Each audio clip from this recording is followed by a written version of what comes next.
Guys, good morning. So update muli tayo dito sa ating munting backyard. So yan yung bagong setup natin. Lagyan natin ng cyclone. Yan. So, yan. Then hanggang dito lang. So yan yung kabuuang sukat na. Yan. So maliit na. So okay lang yan.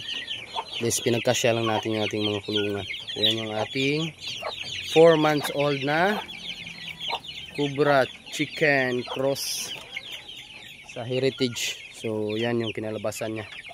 So dito update ko kayo. Yan, may dalawa tayo dito. Ganoy. Yan. Yan.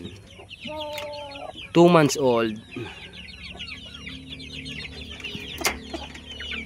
Tapos dito yung ating 1 month old at kalahati. Yan.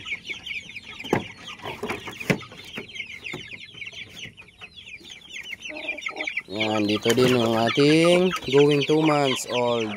Yan.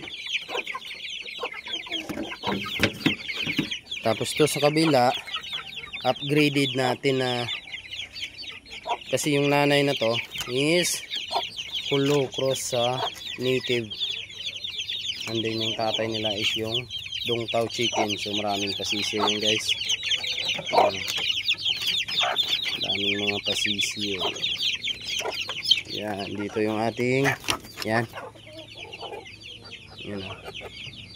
Native na Cobra cross sa heritage breed na manok. Yan yung ating mga ganoy yung nakahiwalay kasi matatapang. Yan, dalawa tong nahiwalay natin. Ito yung isa. Yan. Sobrang tatapang kasi. So sa labas is ito. Yan yung ating 4 months old. Tapos ito yung ating broodcock. Yan, molting pa yung kanyang balahibo. Yan, ito yung tatlo natin na upgraded. Yan. Yan guys. So yan lang muna yung update dito sa ating munting backyard.